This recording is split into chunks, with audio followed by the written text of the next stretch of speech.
तो hi friends जय जगन्नाथ। तो सांग मैंने 2-3 दिन तले मुझे गोटे ब्लाउज पोस्ट कर तो तार वीडियो आनी बोली तो आपको तो आने टे मोर लेट हो जाऊँगी तो वीडियो टी मतलब बहुत समय टी अभाव हो तो मुझे वीडियो पोस्ट कर लेट हो जाऊँगी मोर। तो चलते देखिए आज मुझे केमती कौन ब्लाउजटा करी ना गोटे डेली यूज ब्लाउज कर।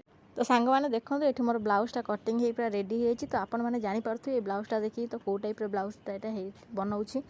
तो देखो केते सुंदर भाव कटिंग हो स्टिचिंग भी होगला तो पार्ट पार्ट कर स्टिचिंग भी मुझे करदेली स्टिचिंग कर टोटल ब्लाउजटा पूरा कंप्लीट भी मुझे करदेली। तो देखो आग डिजाइन केमती यहाँ कहते हैं फोटक्स वाला ब्लाउज जोटा कि आम 4 प्लीट वाला ब्लाउज।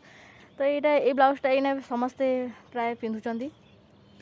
तो ता बैक डिजाइन देखो केमती कौन है तो यहाँ नॉर्मली डेली यूज घर पिंधा ब्लाउजटा। तो देखो स्लीव देखो मुझे पाइपिंग लगे देती तो पाइपिंगटा कौ भाव लगाई तो देखो के सुंदर भाव लगाई। तापर एबे गोटे न्यू डिजाइन लटकन स्टाइल बाहर तो सही डिजाइनटा मुझे करदे। तो देखो लटकन भी कौ भाव है तो केमती लगुच मत निहाती कमेंट जनइबे। तो रही तो सांग मैंने तो देखिए तो ब्लाउज केमती कौन तैयार कर तो आपको पूरा डिटेल्स पूरा देखीदेवी। तो जब मो वीडियो भल लगे तो प्लीज मो वीडियो लाइक करवा शेयर करवा और फॉलो भी करदब। तो गोटे सुंदर कमेंट देदेवे तो केमती लगे तो निहाती मत कमेंट सुंदर देदेवे। तो मोर होची टाटा बाय बाय। तो पुणी देखा नेक्स्ट ब्लॉग रे।